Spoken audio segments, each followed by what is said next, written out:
Octomom Natalie Nadya Suleman opens up about profoundly autistic son Aidan. I knew when he was born exclusive. The mother of 14 shares what it has been like caring for her son Aidan while raising the rest of her children. Natalie Nadya Suleman's son Aidan has a special place in her heart. He's the light of my life and I love him, says Suleman of her adult son who has autism and is nonverbal. Aidan, 20, along with his 13 siblings will be featured in Lifetime's upcoming docuseries Confessions of Octomom, premiering March 10th. He's the biggest blessing of my life, she says. He's also the child who has needed her the most. I'd say the greatest struggle for me, and it always will be a struggle, is caring for my son, Aidan. He's profoundly autistic, he's total care. One of her 6 older children who she welcomed via IVF prior to welcoming her octuplets, Aidan was diagnosed early on. But when it comes to Suleman, I knew when he was born. Mom's intuition, she says.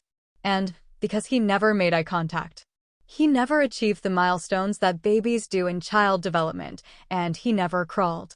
He scooted on his butt. There was holes in all the bottoms of his pants. Furthermore, she describes, his first words were not words. They were babbling and they never changed.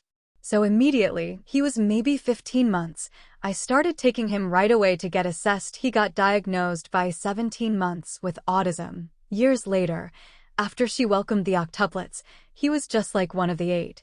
And I would just have him more with me than anyone, she says. The kids would always be around him, and he wouldn't require too much.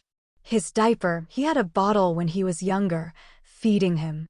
And I would talk to him, sing to him all the time, but, she says, now he's big, so he requires a lot more. I'm very fortunate, actually, that he's not violent. There's some kids that are adults that are really violent and they're dangerous. Poor Aidan, he's actually been bitten by kids that were more severe at his school. But he'd never hurt a fly, so that's really, really a blessing. Back in 2013, Suleman left the spotlight and returned to work as a counselor. But in 2018, I had to leave my job, says Suleman. Aidan's needs were becoming overwhelming. He's like a full-time job for 4 people.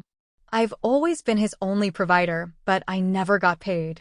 So in 2018, that's when I started to get actually paid. She adds, it's decent money, but it's still nothing compared to what we need to make to be comfortable in life. But when it comes to caring for Aidan, Suleman isn't alone. The kids all look out for him, she says of her 13 other children, especially her youngest octuplet, 16-year-old son Makai. I really love my brother Aidan, and I especially love helping with feeding him and giving him water, he tells People. Adds his mom, you'll hear him singing to him and teaching him or showing him his iPad and all that. Aidan is like our baby. But, says Makai, still he's very smart. I Was Octomom premiered March 8th, while Confessions of Octomom premieres March 10th, both on Lifetime.